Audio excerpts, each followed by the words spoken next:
Today we're going to be working on Tanto Jutsu, right? So if you look at the word like Tanto Jutsu, so Tan meaning like short, To means blade, and Jutsu is art or technique, right? So techniques of using a short blade, a knife.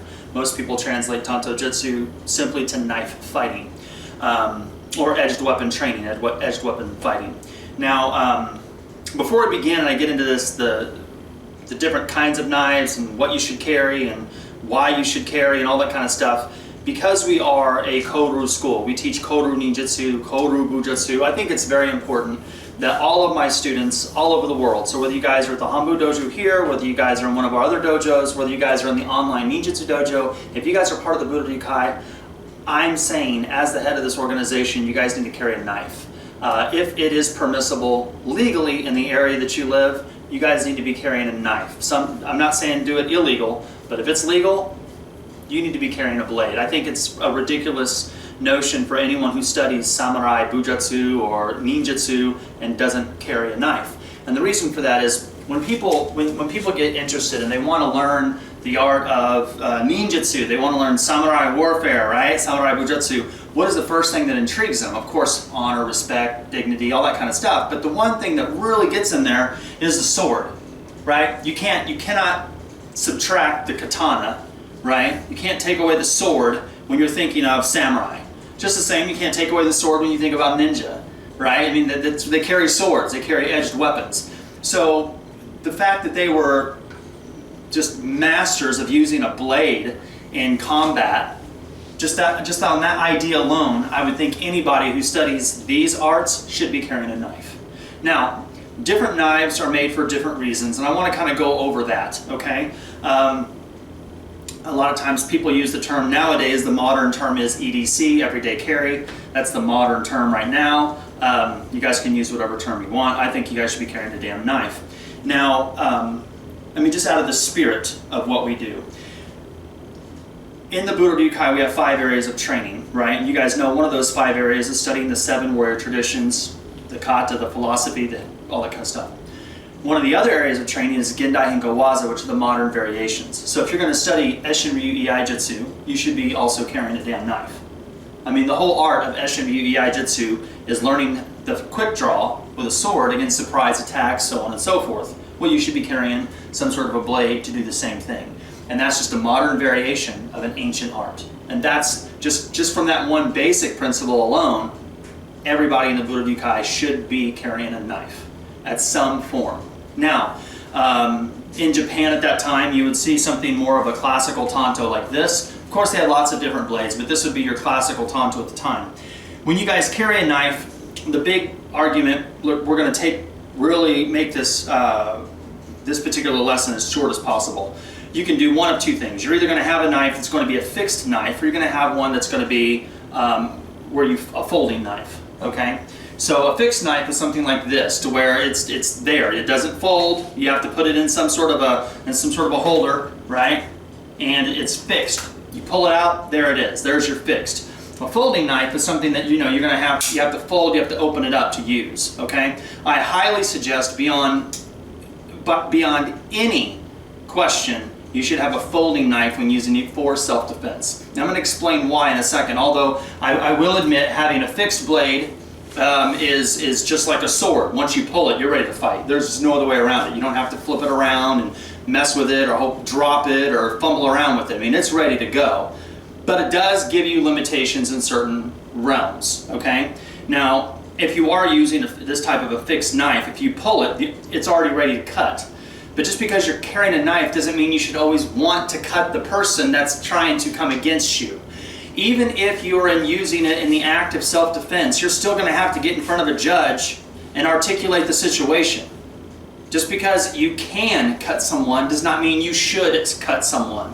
So if I'm carrying a knife that's not a fixed implement, I can pull it, and as I pull it, I can hammer it. I can use it as a force impact weapon, right? A force multiplier. And you can use it as striking. I can do lots of other things with this than just cut. Now, you can use this as a force multiplier too. However, you cannot use this as a force multiplier without having the blade out.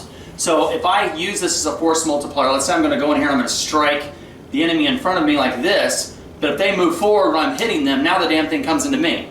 You catch what I mean? If I come in here like this and they move into me, well, now the knife comes this way. So yes, you can use this as a force multiplier, 100%. But you have to use it as a force multiplier with the blade out, which can pose a problem if the person in front of you doesn't want to stop and let you whoop their ass. And the reality of it is, no one's going to stop and let you whoop their ass. So we don't want to be limited in our approach. If you were going into a combat zone, if this was a military thing and you guys are out in the middle of some war zone, of course you want fixed blades. You want this. Okay. But that's not, we're not doing that. You know, we're going to the store, minding our own damn business, and then some thug jumps us, and we need to be prepared for that situation. But we don't want to go over the boat to where we go to jail because we used excessive force. You know what I mean? And I know some of you guys in here, well, all of you guys in here know me well enough. Been here years. A couple of you you're new. You know, probably been following me for the years though, I would assume. You know, around on the internet. But you know, for me personally, as a transgendered woman, I don't want to do something that can even be seen as excessive force unless I have to do it, because I do not want to have enough faith in the government or the law to protect me and my rights. You know what I mean? If you haul up and whoop somebody's ass, you know, I'm not going to jail for murder. You don't want to assume that the law is going to serve you justice or is going to be good to you. You catch what I'm saying? Same thing across your guys' board too. You never know the situation. You don't. And just because it doesn't matter what race you are, it doesn't matter what religion you are, it doesn't matter what sexuality, gender, whatever, you don't want to assume that the government is going to be fair. You don't want to assume that the government is going to protect you, right? So that's why I'm saying we want to have options. Now, there are different knives made for different reasons. And the reason I say that is like this type of a knife is the survival knife we have in the Budo Ryukai store. One of my students, he makes these knives, and this is our Seizon Jutsu, or our survival knife that we offer in the Budo Ryukai Ninjutsu Superstore. He hand makes them. And this is great for survival training. I mean, you're chopping wood. It's a knife that almost works like an axe or a really, really well put together machete, right? I mean, it's made for heavy duty cutting to make structure, to make shelter, to that sort of thing, right? This isn't something that's so heavy and bulky. You're not carrying this for everyday carry. This isn't a self-defense type of a tool, right? This type of knife is much smaller. You can see that it's a fixed blade, and I've got my ferro rod next to it.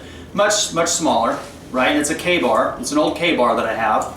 But this particular knife, again, when you have knives that are this size, this makes it very difficult to carry as a concealed carry and to draw it.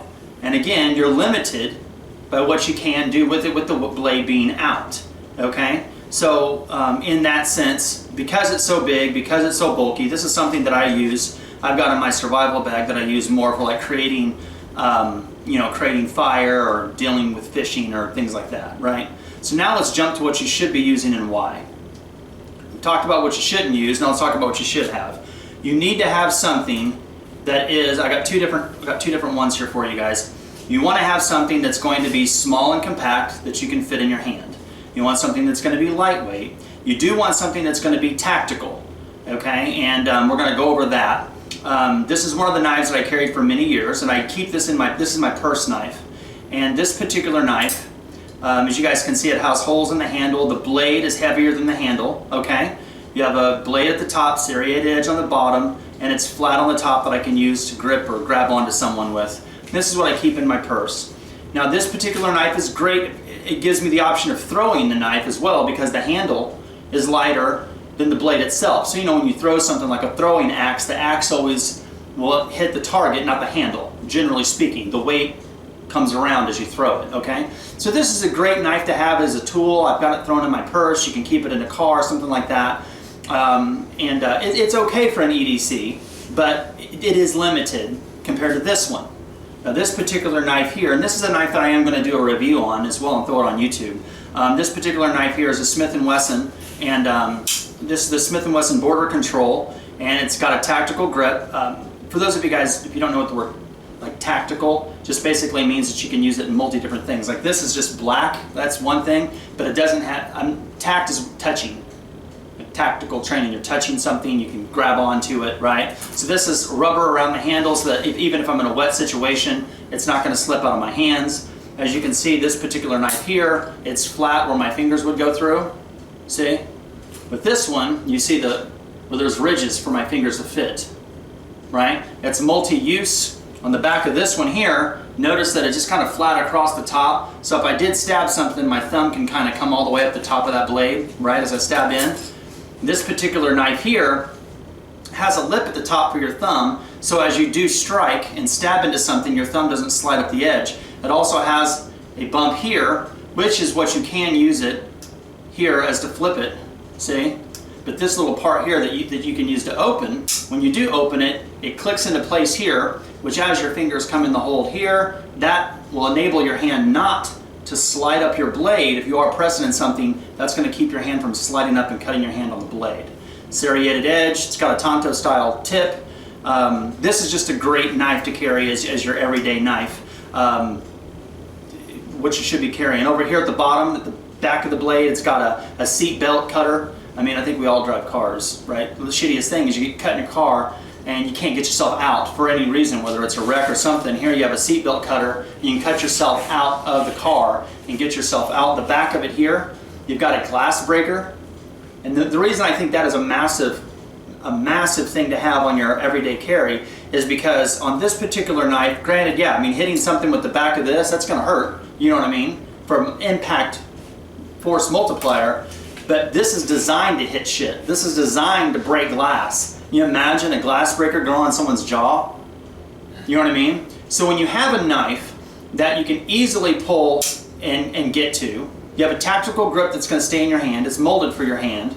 You've got both serrated edge and a regular edge. You're flat on the top if you want to use it for grappling. It's holding your thumb in place and keeping your hands from sliding on the blade when you're doing good live cuts.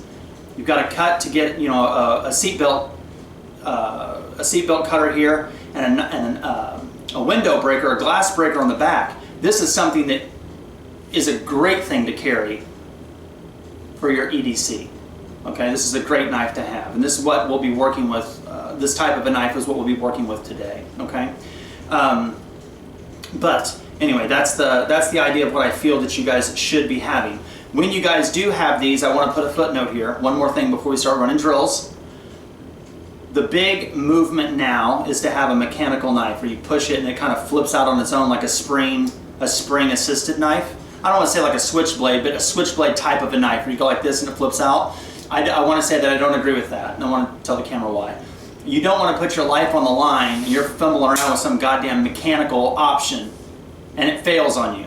You know, little dirt gets in the spring, you drop some water on it, it rusts up a little bit, you're not pulling it as quick as possible. I would think that you would want to have a knife that the only way it's not being pulled is because you didn't open it correctly.